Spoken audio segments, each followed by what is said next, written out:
And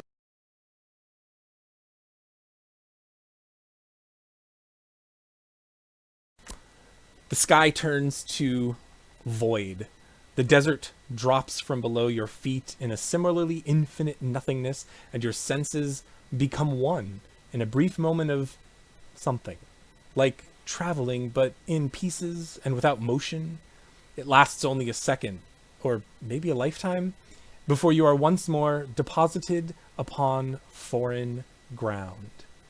No sandy dunes this time, only hard alley pavement, broken asphalt, and concrete of a street that looks as though it hasn't been used in years. The twilight reveals brick buildings on either side, covered in posters, propaganda of some kind that instantly suggests a bleak dystopia. So let me switch your page here.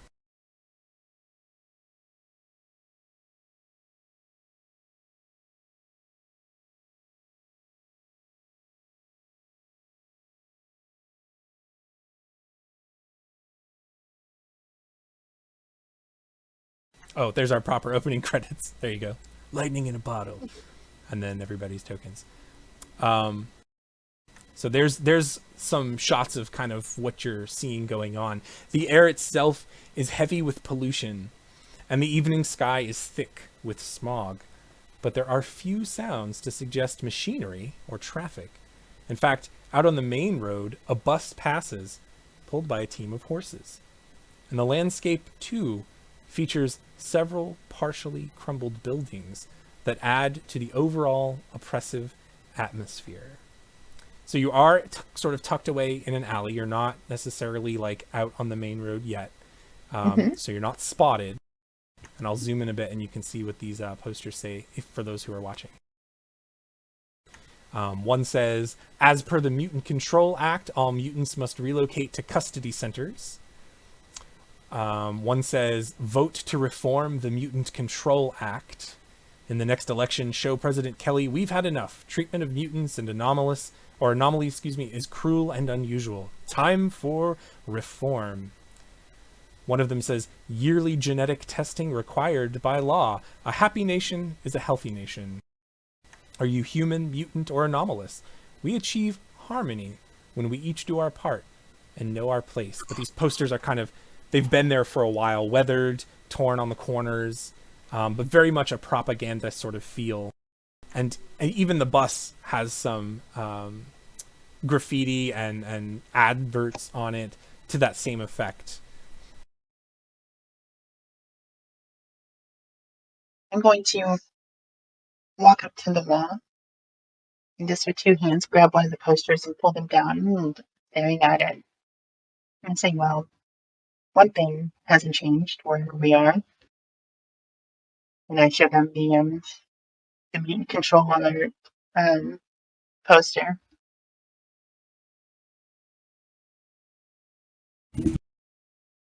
Ain't that the truth? And I rip down one myself and kind of look around like I dare somebody to say something to me. Raven cowardice hiding behind a law.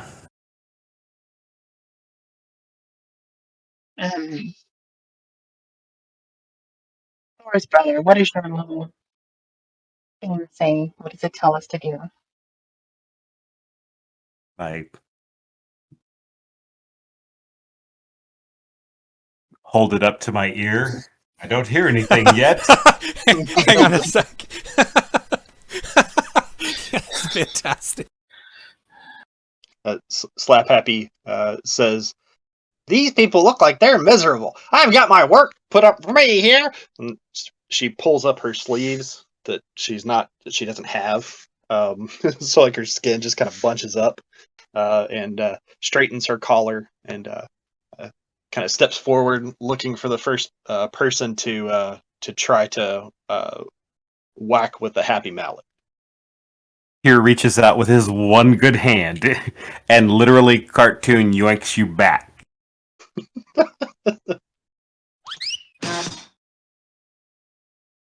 We must maintain a careful presence if we're traveling with two mutants in a world with a Mutant Control Act.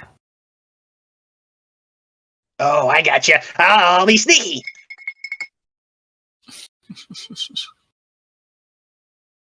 I actually try to look for something, some sort of rug or carpet or blanket or something that I can wrap myself around to kind of, put myself in, to hide myself. For sure, like sort of a disguise kind of deal. Yeah. Yeah, so absolutely. There's just like you're in this alleyway. It's kind of run down. There's definitely like some bedding that probably somebody was using at one point. It's not exactly the cleanest, but there can be like a comforter maybe there. Kind of tattered, worn. But Yeah. it would do the trick for sure. Bryan, I did message you, by the way. I received it. Roll20, okay.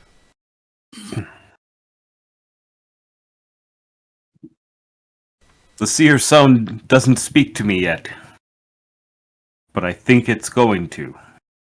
And right as you say that, I think it's going to. The building, sort of a block down, but further down the alleyway, comes crashing down. Crash! And a giant figure leans down. And it says, "Halt! Anomalous humans detected. Mutants detected. Power levels in Omega class. The cooperation in your termination would be very much appreciated." And it leans down with its arms, blasters, and just begins coming straight for you. That thing's crazy. I'm not cooperating with my termination. He's cuckoo.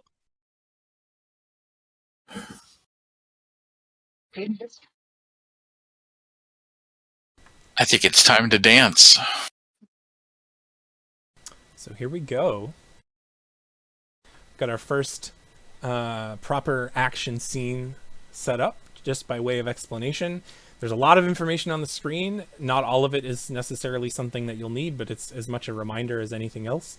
On the very left-hand side, you see underneath the eXiles logo, you see kind of the process of choosing a relevant die from each of your sections. And then also if your opponent has any complications on them, if you have any assets, do you have any anchors that you want to use, which are like resources for those who haven't read the rules? Do you want to push your stress, which is where you add your stress to your pool, but then you step it up when you're done rolling? Do you want to spend plot points? And then make sure to check your SFX if there's anything fancy going on there. The little mantra of say it, assemble it, roll it, resolve it that we've talked about before. Just say what you want to do clearly, assemble your pool, roll it, and then we'll figure out what you need to do. There's some scene distinctions going on right now. We have smoggy dystopian twilight, and everything's ruined. Everything's ruined. Great scene distinction. Doom pool is starting at 3d6. We've got a lone sentinel boss here. 4 d10s for boss dice, and then 3 traits: armor plating, blasters, and single-minded, each of those at d8. We have 1 SFX called It's Plural, where they get to add a d6 and keep an additional effect die when using blasters against a second target. So it's area effect, but it only works against one other target because there's only 2 arm blasters, two hand blasters, right? And then there's a limit there for on any electromagnetic attack, turn any power trait into a complication, and then add d6 to the Doom pool. Activate a hitch to eliminate it and restore power. So that's just a basic robot limit. If anybody attacks specifically with like lightning or electricity or something like that, then that's kind of like not a weakness per se, but I get to exploit it as such. And then there's just reminders of when players earn plot points, what they can do when they spend plot points, and then some information there about the Doom pool. And then at the very bottom of the page is the player notes area that I was talking about. So you can see Emma's got the collared complication. And then so as we're playing, if you happen to take stress or a complication, or you create an asset or anything, go ahead and use the text tool in Roll20 and mark it down underneath your name.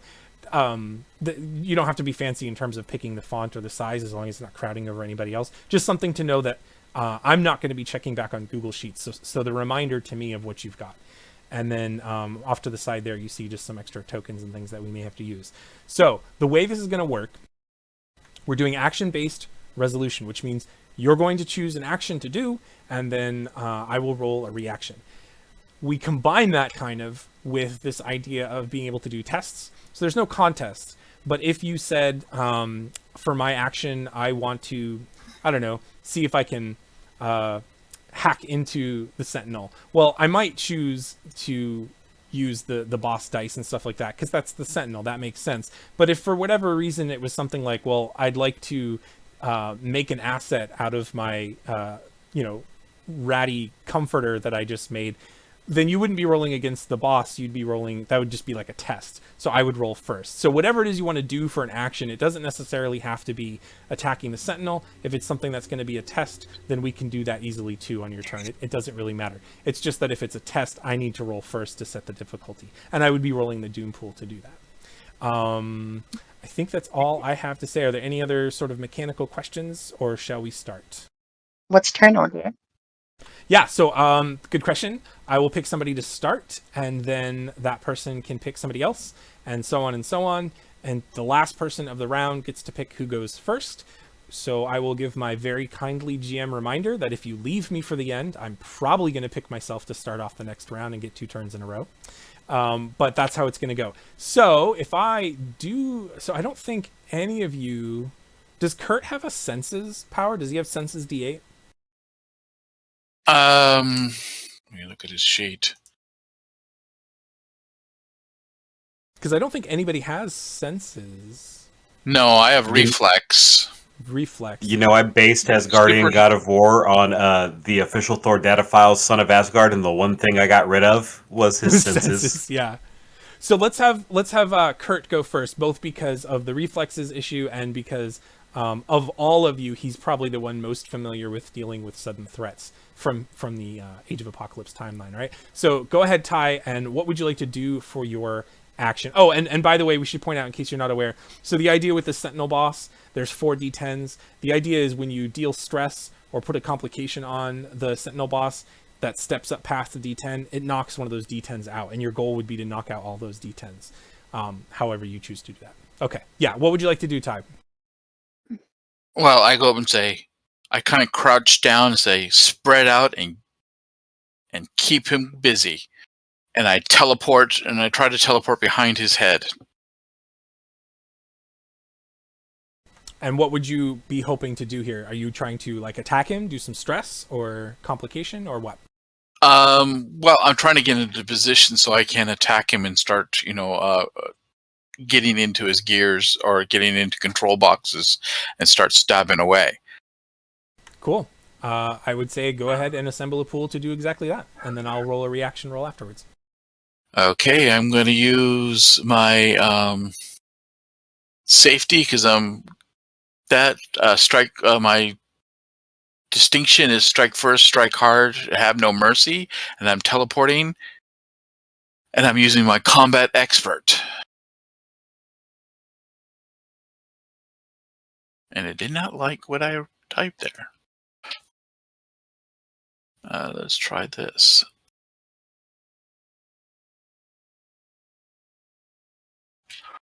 Perfect. Yeah. So, first things first, you've got 2 hitches there, which I will buy from you. Just give yourself 1 plot point, because I'll actually buy it as a D6 and then step it up. So I'm going to add a D8 to my Doom Pool.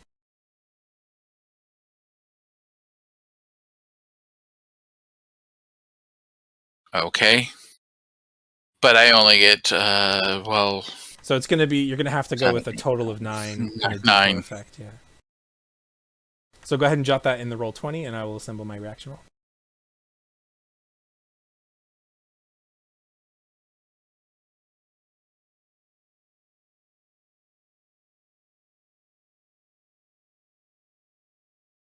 Cool. Oh no.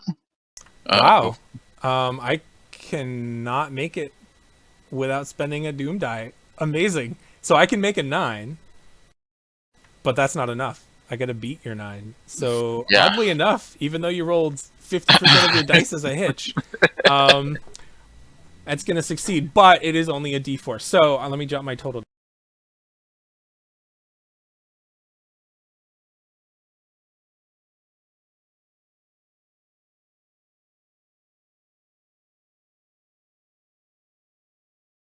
And I'll pick Tyr to go next.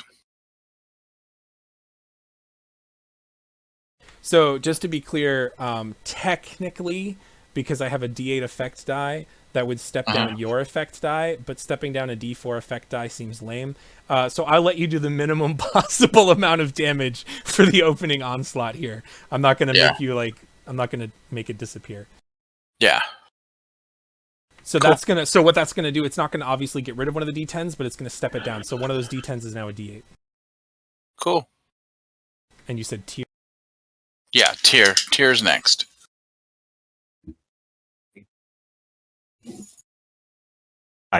Tyr draws his sword. Tyrfing raises it high. You face the finest warriors of four universes. I can't count. That's Bryan can't count, not Tyr. The finest warriors of four universes. Have at you, varlet. And I throw the sword at the other side, so Kurt popped up behind his head and got him in the back of the head. I'm throwing it right at the I'm going to try and drive it right out the back of where Kurt is. I'm not going to try and hit you, Kurt. Don't worry. So Tyr is just slinging his sword like it's a shuriken. Awesome. So that would be physical stress, obviously. So go ahead. Yes. All right, and my pull for that is going to be I'm going to hinder act first, think later, because I just threw away my sword.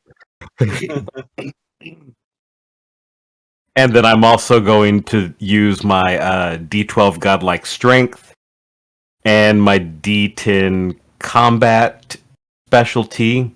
And then I am definitely doing Violence at D8. In this case, I'm not challenging it. My strong sword arm is the solution to many problems. So that's D8, D10, D12, D4. Roll 12.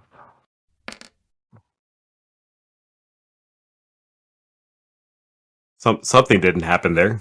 You need pluses. D4 plus D10.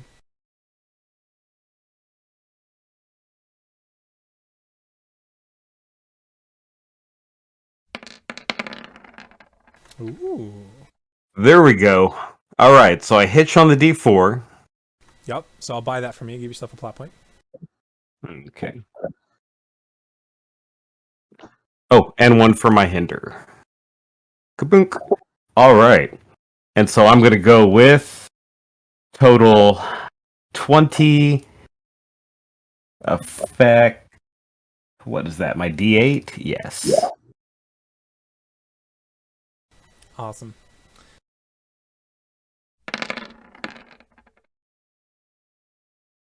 And that's definitely not going to happen. So if you had a total of 20, I can do a total of 10, which steps yours up twice. So your D8 becomes a D12. So being a D12 isn't anything special, but it will knock out one of the D10s. So here, let me jot my total in. Which is definitely what I'm going to do.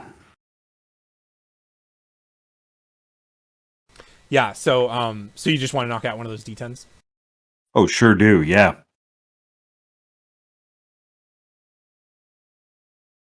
Cool. Go ahead and I throw my sword right through his eye. Just, whoom, the sword flings through, hits perfectly blade first, drives through the eye, punches out sort of the back, and just kind of stops shy of Kurt by an inch or two. Sparks fly. I've definitely damaged some small minor internal systems in its head. I mean, maybe some major ones too. That was the D12 effect die. Yeah. I mean, I blew out part of its visual sensor. I mean, for sure, it's like shuddering, and it's been a long time since this Sentinel has seen any kind of resistance like this, for sure. So totally not living up to its reputation here and absolutely getting trashed. Who do you want to go next? I believe I will let the Sentinel go next. All right. So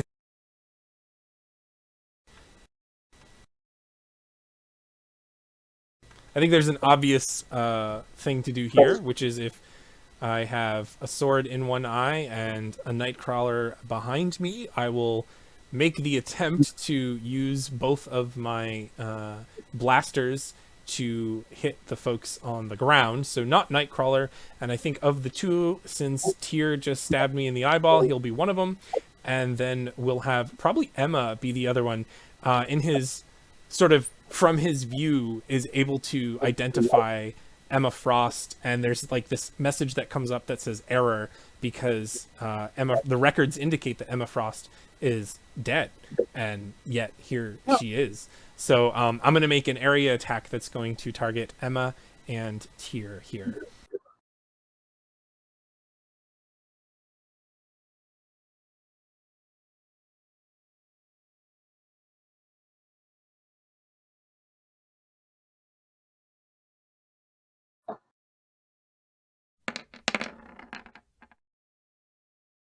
So we will go with, we can do a total of 13, and we'll go d8s to both of you. No, wait, can I do that?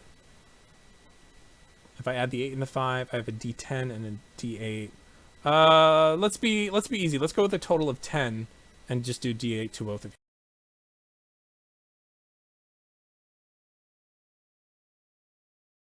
So then, Winter, why don't you roll a reaction roll for Emma to kind of not take this damage? It's only a total of 10 because I like easy bookkeeping. Okay, and so I'm going to take a tender on Icy Confidence. I'm sorry if I'm a little slow doing this the first time here. No worries. Oh, I didn't put up my little graphic. Do you know how to roll the dice in Roll20? Do the I do. /R and stuff? Okay.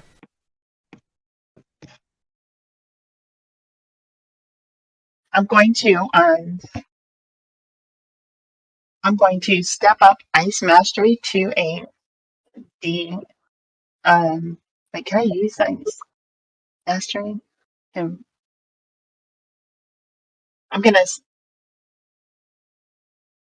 step up Ice Mastery to a D12, and then spend a plot point to include enhanced durability. Is that right? So you are stepping it up from the Omega level mutant SFX? Yes. So, okay. So just bear in mind that if you fail... Goes to the D4, yeah. Right. But I mean, it's only a 10. You'll probably be okay. Yep, so that's cool. So you're using Icy Confidence and the Ice Mastery, and then you're going to spend a plot point to add a second trait of Ice Blast, and you're using that Omega level SFX. Good, good. What about a value? And then the value will be Safety. Okay. Let's see, D8.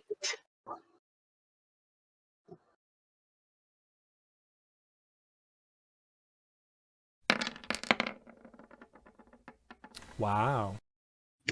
So easily, not taking any damage from this blaster. Go ahead and jot a total and effect die in there anyway. All right, I keep forgetting to do that. And then narrate how this blast doesn't bother you at all.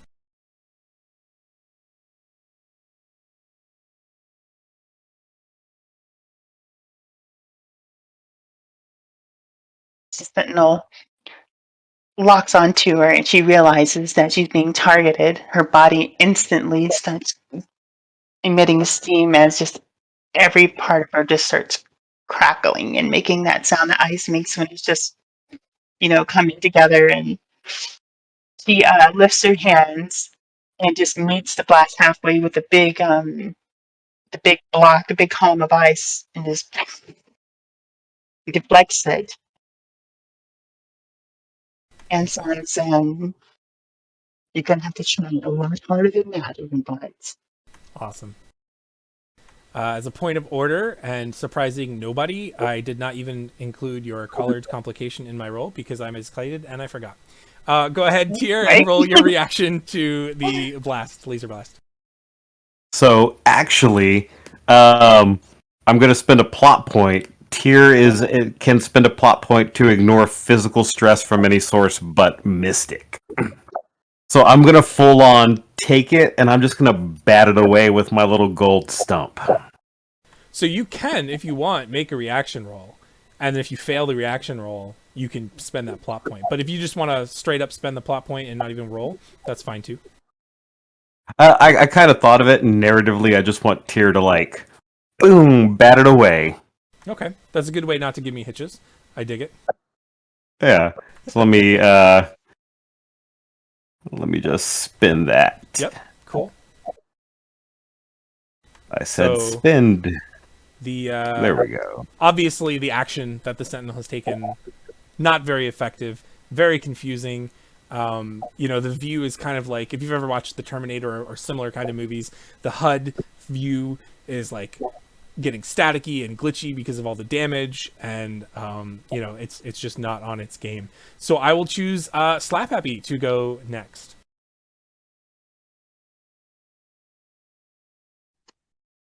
All right, so Slaphappy is seeing this Sentinel for the first time. This is the first time she's ever seen a giant unhappy robot, and she thinks to herself, "Hey, this is one giant unhappy robot.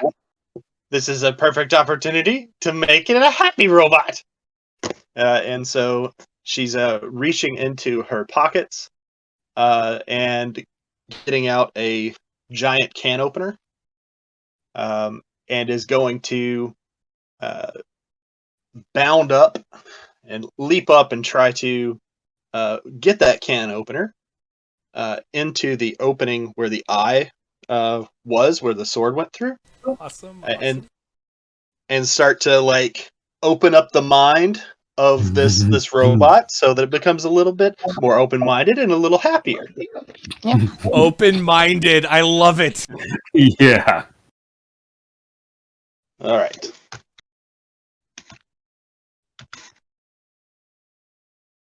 So this is definitely a cartoon sort of thing to do, and using the can opener. Actually, that's going to cost me a plot point. Oh yeah. Okay. So plop that down. And delete it. But that is a weapon.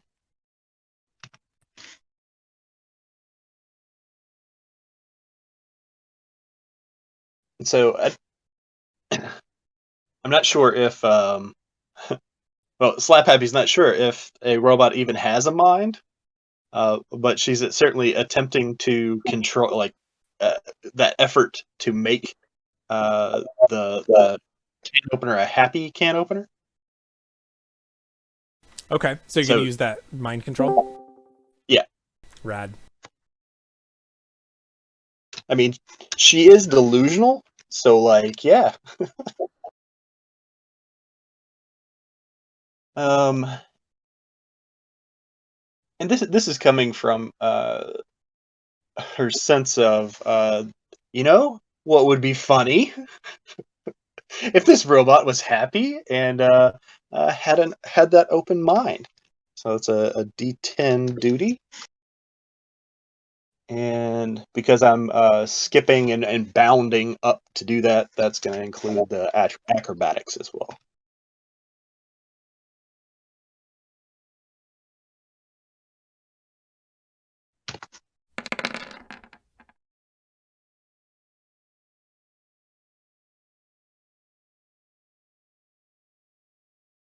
Not bad. So I'll do a total 12. The D10 effect. Yep. Cool.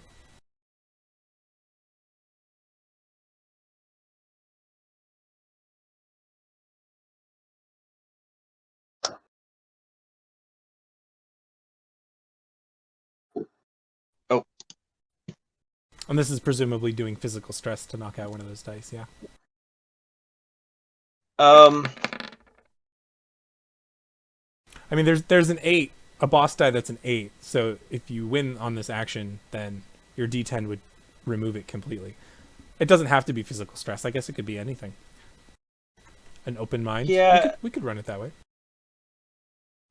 I think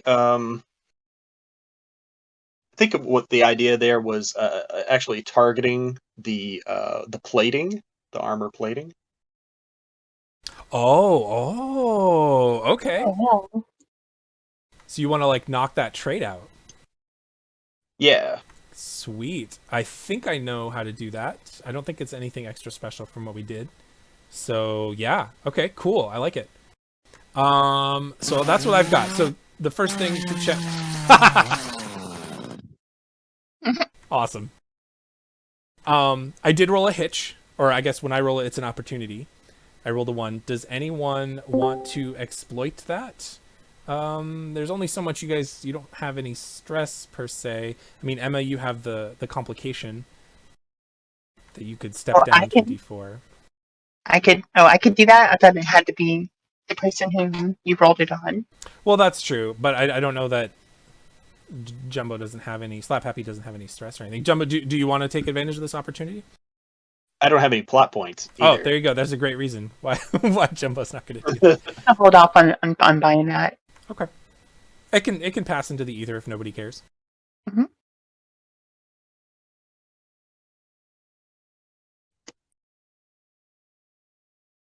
So I will go with a total of 12, which ties, so it's not enough. And your D10 effect will just knock out armored plating. And I like to think... Well, I'll let you describe it. I have a description as well, but you go ahead and describe this success. Yeah, so the the can opener cuts through the head of the sentinel like a warm knife through butter, and it goes all the way around and pops off his head with a wonderful little boing effect. So the view from his HUD is now it's glitchy and it's kind of staticky and whatever, but now there's all these heart emojis scattered all around and like bleeding out and stuff coming out from the sides of the HUD and clogging it up. So there's like system error, but it's like in bubble letters with hearts and stuff. Are you happy now, robot? It's just reeling, arcing, energy arcing out of its body. All kinds of internal errors and like unknown energy detected. ... Is this love? Question mark. Like just all kinds of like Johnny Five moment, right? Yes. Well, that leaves us with Emma to go. Yep. So she starts collecting the air around her and just starts solidifying into a long ice spear. This collar around her neck is screaming, trying to hold her power back. And she's just going to let loose like a giant ice spear right into the middle of his chest.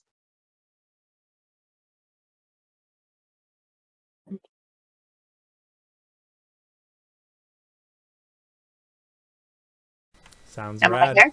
Okay. Yep. Make it happen. All right, so Icy Confidence, D8.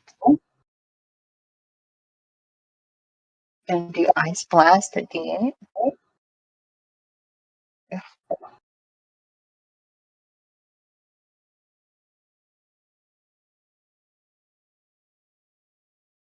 Can do Violence at D8. That might be it. Let me double check.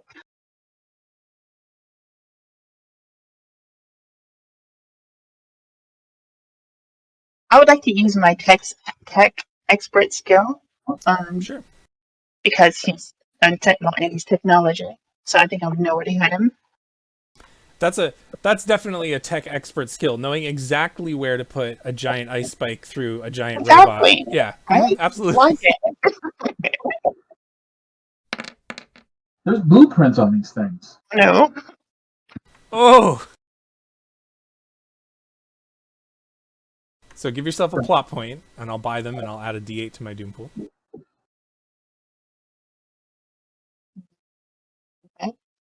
So that kind of locks you into having a total of 11 with a D4 effect. Yeah. Yep. Maybe we'll put tech expert in air quotes.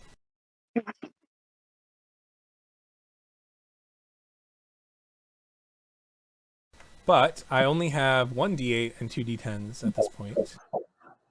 So we'll see what we do. Implication? Oh, yeah, and the complication. Oh, no, that's bad for me. Ah, there you go. Good. So I can very much beat the total that you have of 11 with a total of 18 and a D10 effect. But what I did with Ty is the same thing I'll do with you, which is I'll let your D4 go through anyway. Just because it feels lame to diminish someone's... I mean, you're shooting an ice spike. I don't know how we reduce the D4 to nothing. I know. Oh.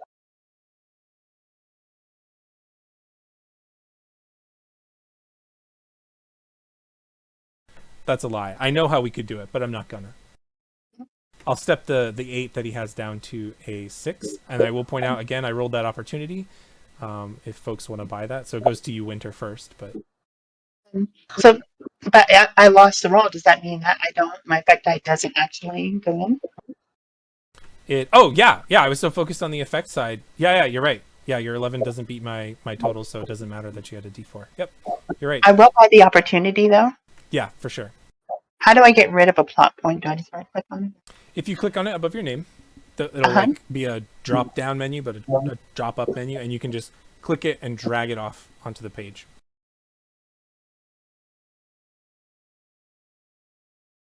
Oh, okay. Right, it didn't want to come up. Yeah, they're fussy sometimes, but it's just once the menu pops up, there you go.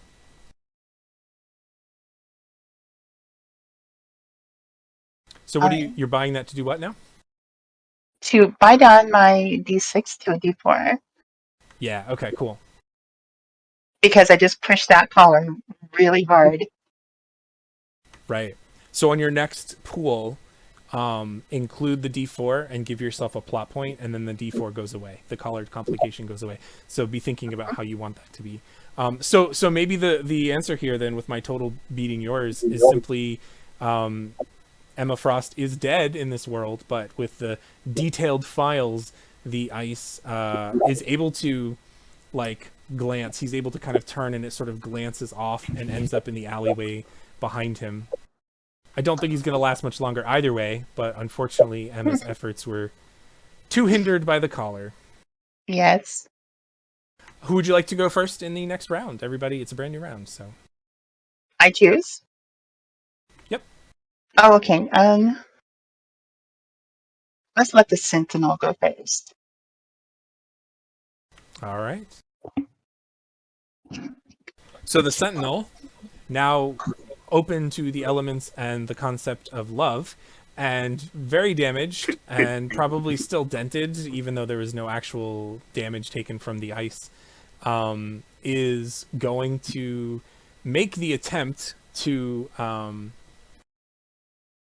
go ahead and like do the blasters like it did before, but it's going to put them both together, and it's going to blast at Emma, who just did the most recent attack. So it's not going to be an area attack. It's just going to be a regular blasters attack, but it's like narratively, it's both hands. Don't forget to give him the D4 against me. You get the D4 in your pool, and then you get a plot point for it at the same time. Okay.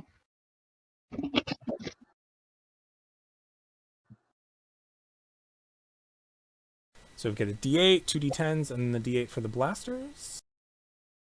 And this is just doing physical stress on Emma. So we're looking at a total of, what is that, 13 with D10?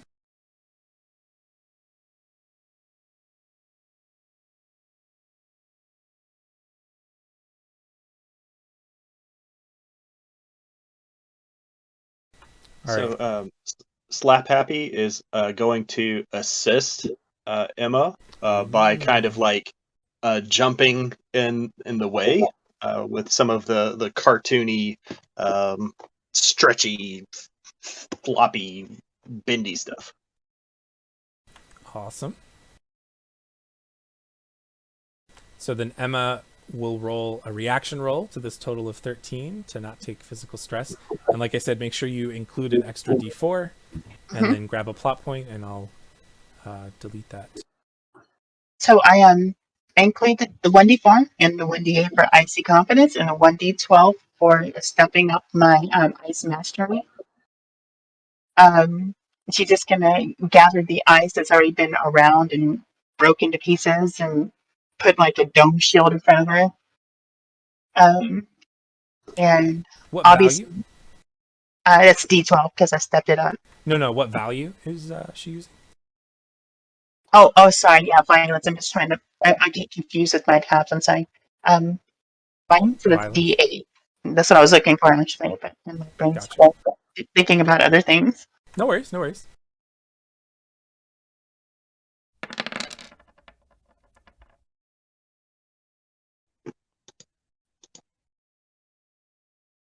So let's see. 7, 8, 10, 12, 13. Oh, no. I don't think I can beat it. I mean, you can spend a Don't plot you point. don't you get to roll an extra die from Slaphappy too? Yeah, so that's Is that that's why I asked about a value. Does Slaphappy want to lend her violence die as well? Yes, that's a D8. Okay, so then Winter, why don't you go ahead and roll a d8 as well? And so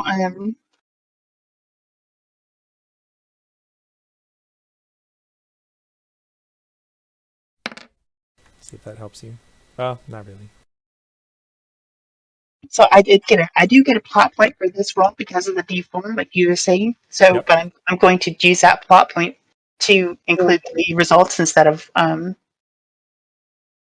I think I can do that, right? Yep, you got that right. You spend a plot point and you can keep 3 dice. So you can definitely beat my total. 18 total. 18 effect die D4. No, D8. So go ahead and describe this blaster laser kind of, well, 2 of them really coming at you. You've got the ice happening, you've got Slaphappy happening. What does it look like that it doesn't bother you? So she's just gritting her teeth and fighting against the collar, and she just with her right hand she grabs up all the ice that's been shattered and broken around here and just makes it into a half dome to block the incoming what do you call it blaster beam, and part of it does kind of get through the ice, but that's when Slaphappy kind of bumps her out of the way to not take the damage from it. And since this got rid of your collar complication, do you want to narrate something about it like falling off, or do you want to leave it? I didn't know it went away after. Okay, yeah. So yeah, and then so she gets bumped to the ground by Slaphappy to get out of the way of the beam, and then she just kind of gets to her knees and looks up, and the collar just pops open on the left side and just dangles around her neck for a moment and falls to the ground, sparking. Awesome. All right, so that was my action. I will actually choose Kurt to take us into the next turn here. So what's Nightcrawler? Nightcrawler's still up there stabbing away? What does Nightcrawler want to do? Oh yeah, definitely. He's kind of. I'm just okay. If I remember correctly, there's a big giant. The head is no longer attached, or is it just a big hole? Well, it's there, but it's kind of like the cap has been opened up. Okay, well, Nightcrawler is going to look inside, pull out his sword from his cutlass sword from the back. It's going. That looks important. Slash, slash, slash. And he's just going to just start wailing on pieces inside the Sentinel. Awesome.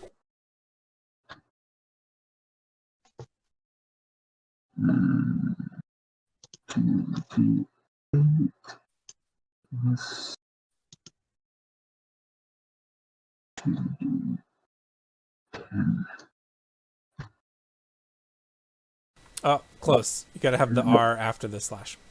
Okay. /R.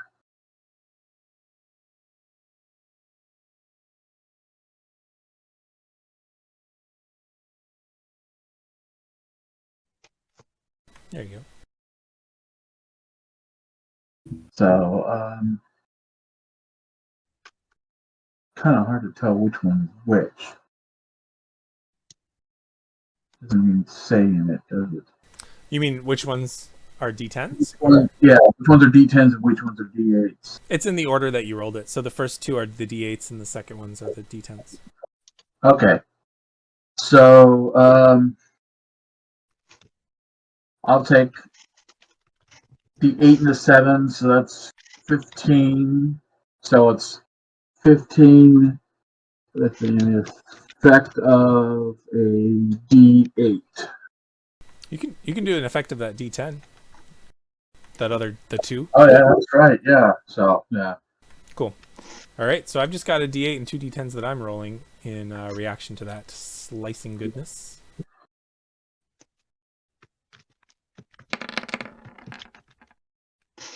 You had a 15. Best I can do is a 12 with a D8.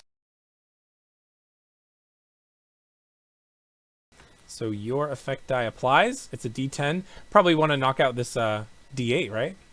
Yeah.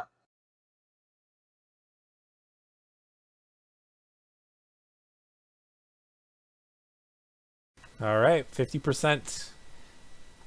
Go ahead and describe your successful slashing motions here. Basically, as I'm slashing in there, you just start seeing stuff sparking and smoking inside the head, and it's coming out through the holes throughout the body. As he's just like you just see trails of smoke and funny smells, and going, Slaphappy. Maybe he needs a seltzer bath. And so That sounds perfect. So do you want to have Slaphappy go next then? Yeah, Slaphappy's going to go next.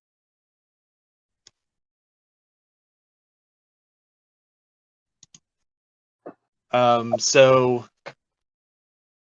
Slaphappy is going to reach into her pockets to pull out a seltzer bottle, but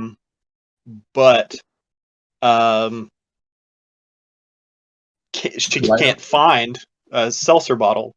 So I'm going to activate my limit on my Dimension X pockets of where did I put that, and shut down the Dimension pockets to gain 1 plot point.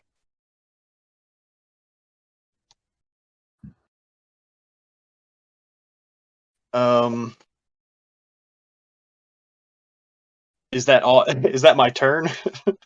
Can I give her a plot point? I mean, you can make the roll for it. To try to find it? Oh, you're wanting that to be to try to find the seltzer? Well, I'm wondering what all I can end up doing on my turn, because if I can't find the seltzer, can I go back to doing what I was doing with the can opener? I mean, you can do whatever you like, but you can find a seltzer as easily as you can find a can opener. So by all means, if you need to pull out seltzer, go for it. And could I give her a point so that she could pull out the seltzer bottle? I see what you're saying. I didn't have your sheet up when you were explaining it. So your issue is, can you have access to that power set? Well, so it's all right. So 1, I don't have a plot point to activate that special effect to summon a seltzer bottle. And for dramatic effect, I thought it would be kind of funny if she's like, I can't find it. Where is it? But wondering beyond that, if that's the only thing that she could do on her turn. So you can do a test created asset, where I would roll the Doom Pool, and then you would roll to try to beat that. and then if you win, your effect die becomes an asset, which you could call Seltzer Bottle. So you could do that for your turn if you wanted. It wouldn't do any damage or anything, but you would create this asset called Seltzer Bottle. So I think he's trying to say not finding the seltzer bottle is the activation of his limit, and is that the entirety of his turn, or can he activate the limit and make a roll? Yeah. Oh, okay. Roger. So yes, you can do the limit, get a plot point, and then do a thing, do an action or something like that. I wasn't following, I guess, with what you had said originally, but yes, if you want to activate the limit to shut down that power set and give yourself a plot point, and then if you also want to that's like a free action. That's not an actual action. So then you are free to do something if you want to. Does that answer your question? Is that what you're asking?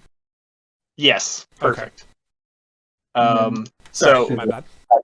My question is could I have given him, or Slaphappy, a plot point? Yeah, so you can't give a plot point, but at any time you can spend a plot point to create an asset, and you can give that asset to somebody else if that's something that you want to do. Okay. So you could have reached into my pockets and pulled out a seltzer bottle. From all the way up on the Sentinel's head. Teleport, right? You can teleport down. However you guys want to work it out, you can go for it. But yeah, I hope that... I'm sorry, I kind of spaced it, I guess, there with what you were saying initially. Okay, so so she rummages a little bit trying to find the seltzer bottle. It's like, I can't find it, but I got something just as good. And takes off running and reaches back and from behind her head pulls out a happiness pie and is going to attack the sentinel with that in the open dome, trying to make the sentinel fall in love with her. Fantastic.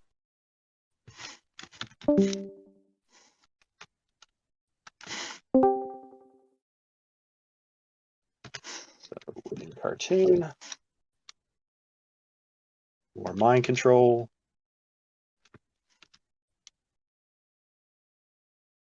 Oh.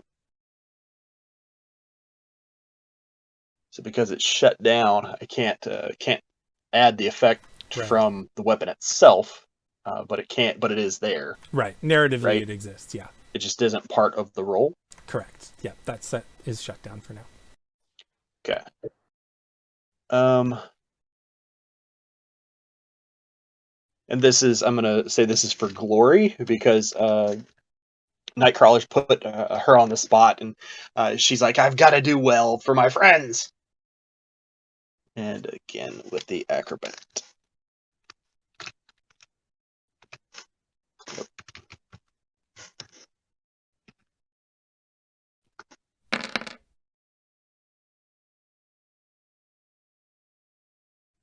13 D8.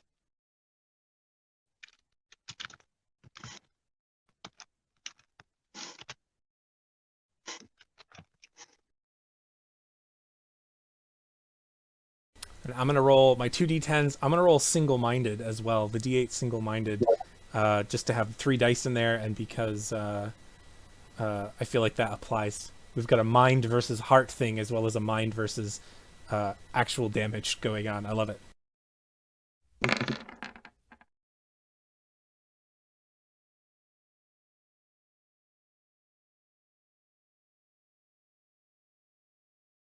So I got a total of 12, so your D8 effect takes place. And we will step down one of those D10s to a D8. Go ahead and describe your success. So she was running up with the pie, leaps up and does one of those, with her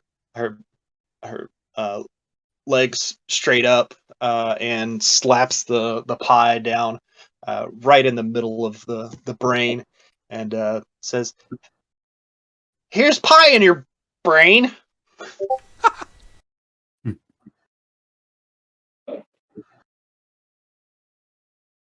I hope you love it.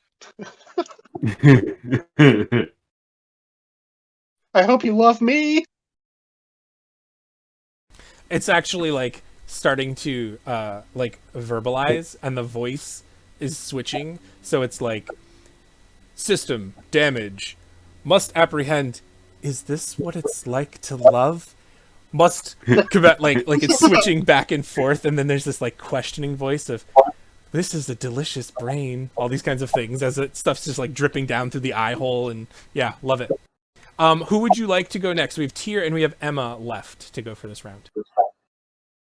Let's go, Emma. All right, Emma. All right, so I'm just going to stand up. And this thing has come after me with its blasters a couple of times now. So I'm going to use my icy confidence. I'm going to step up my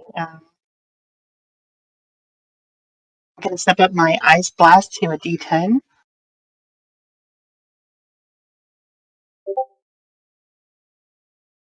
I'm going to use violence, which is D8. And tech expert, 1d8 if it's allowed. Sure. I mean, I'm gonna try to destroy its blasters. Oh, you're gonna take out the blasters? All right. Yeah, with shards of ice. As many times as I've played Marvel Heroic, nobody, I don't think, has ever targeted traits like this. I love it. Let's see, it's That's a good roll too. 9, 10, 11, 12, 15. Total. And D8.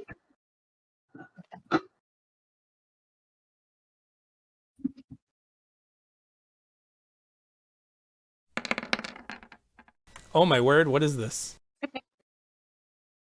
Well then. Oh, wow. It's beautiful. It's I think beautiful. that's what you call heroic success. Very. You definitely took out the blasters. Okay, so that would what? That would be a double heroic success, which would step your D8 to a D10 to a D12, but it's still just going to knock out the blasters. I would like you to describe your success in such a way that a kind GM would actually take off one of the boss dice for that amazing roll.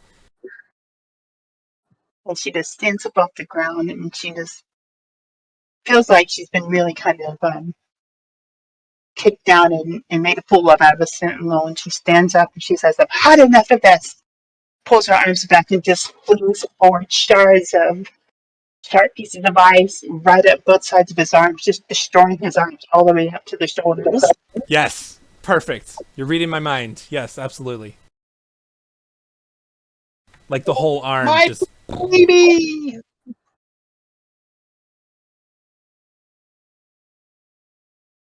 Fantastic. So I'm going to knock off that D8 boss dice, which just leaves, or boss die, which just leaves a D10 boss tie remaining. And Tyr, can you bring us home? Oh, I should ask before we go on. I did roll 2 opportunities. Does anyone want to take advantage of those? I don't think we have anything. Yeah. I mean, it can be done for different things, but there's no assets to step up. There's no stress or anything to heal. Yeah. Yeah, I'm Just a good. really awesome moment. All right, Tyr, you are up. All right. Here, kind of, he sizes up the sentinel and he goes, Metal Giant, your time is here. And he is going to charge full force, just tackle the legs out from under it. So he's going to attack with the intention to deal physical stress. Cool. To knock out that boss die. So we're going to do Warrior Born plus... We're going to use multi-power to use godlike strength and enhanced speed. This is violence. It's true, it's true. And I'm using my combat specialty. So let's get all those in there. Roll. 8.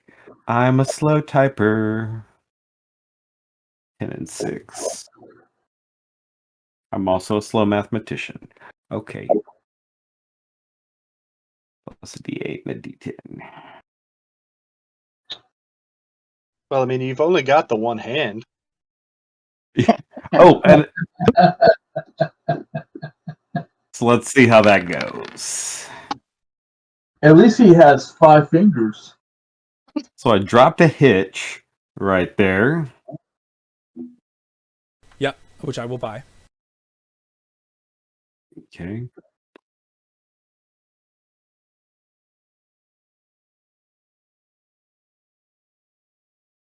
And I think I am going to spend a plot point to include 3 dice in my total.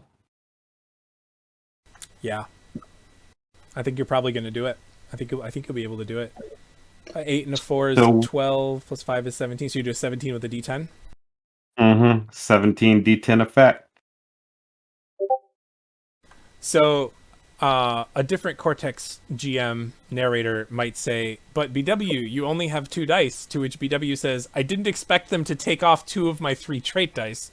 So I think I could theoretically spend a die from the Doom pool just to have 3 dice, but that sounds lame. So I'm just going to roll the d10 and the d8 that I have left on the Sentinel, and then just know that I have that d4 effect happening. Oh, are you going to buy that hitch Yep, off I did. me? Yep, I did. I stepped up one of the d6s in my Doom pool to a d8. Okie doke. Dimple's looking for Grabbing my Yara. plot point. Yeah, all right. Let's see how I do the legs here. Let's see if it can single-mindedly ignore getting its legs swept out from under it. I mean, I'm rolling 1d10 and 1d8, and you've got a 17. Chances are very slim that I'm going to get an 18 on this, but we'll see. Oh, look, not an 18. And it's actually That's a heroic one level of success for heroic you. success. Yeah. So, well, I charge right into those legs and take them right out from under him, and I guess is that the die, right? It is. Oh, gosh. I knock him down and his head spears right through a lamppost. On We've the done other enough eye. damage to it. Yeah.